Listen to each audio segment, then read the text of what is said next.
Hey, it's Sonia Ward from Harmony Success Solutions. Back at ya. It is July 26, 2012, and finally I'm back. I am so sorry that I've been missing in action, but I will tell you this. It's not been for naught. I am sitting here with so much work on my desk. These are all my client caseloads and my book of business here, and I got to tell you, I thank God for blessing me that He has sent me new clients and He has maintained my existing clients and that He has blessed my business.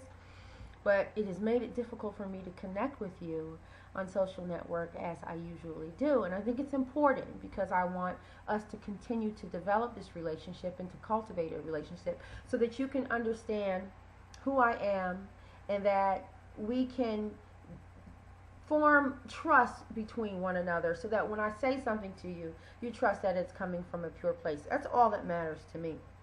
Take it or leave it, but understand that it's coming from a pure place. And even if by chance you disagree, we can agreeably disagree and float on from there. So today I began to flatter myself with beauty. I took a cruise and did some research and looked at different things that women do to accentuate their beauty. And we all have different things that we try. We try different looks. We switch up our image here and again. But at the end of the day, you've got to find out what's comfortable for you and what works for you. You got to find out what your position is and how to play it. And so that means that, if you have dynamic eyes, play them up. You can either do that with color, with bronzers, with lashes, with a great eyebrow job. There are different ways that you can accentuate the eye. And it's really important in this section. If this is where your power's at, work it. If this is where your power's at, work it. Don't know how you can do that, but hey. If this is where your power is, work it.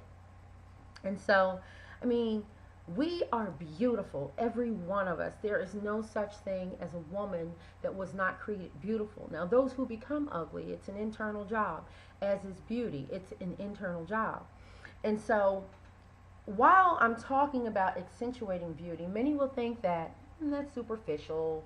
Beauty is something from within. You're absolutely right. Beauty is something that's from within. But accentuating your beauty is not superficial. It is a fact that as what you present is a direct reflection of what's going on the inside, how you feel about yourself, what you've been through, what deposits have been placed inside of you, what others have said to you and made you to believe.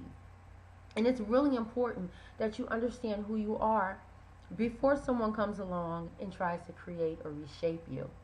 You need to know who you are and what your power points are so that you can play your position comfortably, if that makes sense. This way, no one is building you up to be something that you never knew or destroying you by tearing you down because they now have issues with you, if you know what I mean. So it's really important that as women that we get comfortable with being beautiful creatures, because that's what we are. We are wonderfully made. We are beautifully made inside and out. And whenever we are not beautiful, that's our own doing. But God didn't make any mistakes, and He made every one of us beautiful. I did put up a post, and a friend of mine said something like, the post was wear clothes that fit. And he says, yeah, but that doesn't matter unless you have a jacked up body. Don't get mad at me for bringing that up. But that's absolutely not true. You have to wear what works for you and what's appealing to you. Many people wear clothes that are too big, making them appear frumpy and, outdated and out of style and sloppy even. Some people wear clothes too tight that make them kind of look like they got mental problems. You just because you can put pants on doesn't mean that they fit, particularly if the zipper's bulging and the pockets are bulging and if the seams are busting. They don't fit. Sure, a 16 can squeeze into a 12. But trust me, it's going to make everything gush all out and around, I know. Because, case in point, I'm, at a size 14, in between 13, heading towards a 12, and putting on that 12 and seeing that it creates lumps and bumps, I'm taking them off. I'm not going to rock it. Not like that. Ain't no way. I'm not going to play myself because One, it's uncomfortable. Two, it doesn't look nice. And three, people can tell. And four, why can't you just wear clothes that fit? So, you know, enhancing yourself and presenting yourself in a way that is powerful and drawing is the thing that you should want to do, because you inspire people by doing that, and you certainly share a picture of the wonder at work on the inside. So basically, I would say this message partners along with all of the images that I've been plugging in through social media about the power of your beauty. I am woman. Hear my roar. I'm a trip, I know it.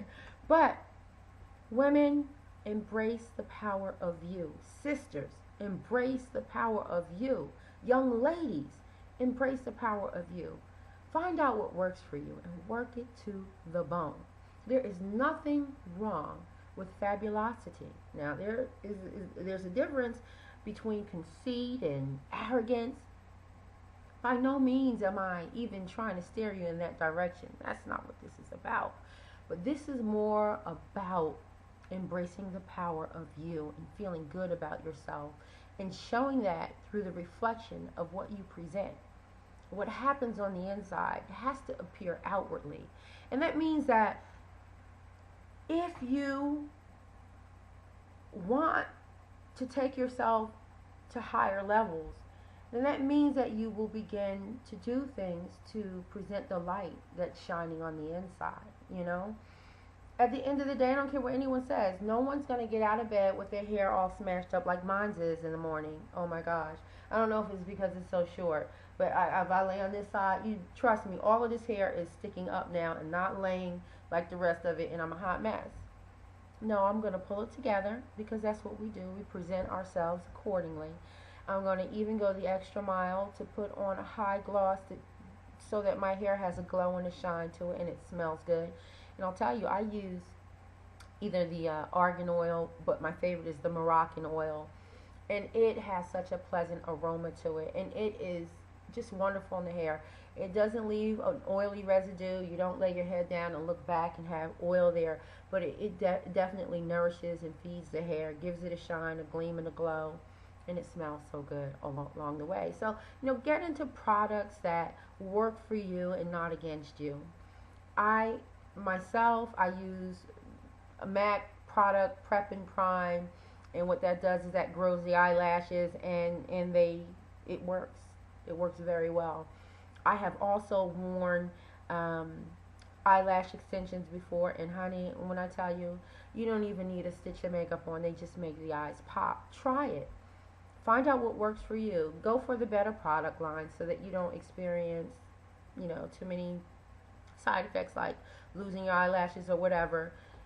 Take your eyebrows to a new direction. Go somewhere and get them arched to the high 9 and be fabulous. Make yourself pop and feel good about it. And don't apologize for it. At the end of the day, you define who you are and what you present. No one else. And when you do it, and you do it well and you master it, no one can give it to you or take it away. It's something that simply is. Okay, I am Sonia Ward from Harmony Success Solutions. I hope you like this message and discussion. If you do, feel free to give me a thumbs up, subscribe to my channel, share it with a friend. And if you don't like what I say, come for me. I'm built for it. Love you all anyway, regardless. And thanks for stopping by.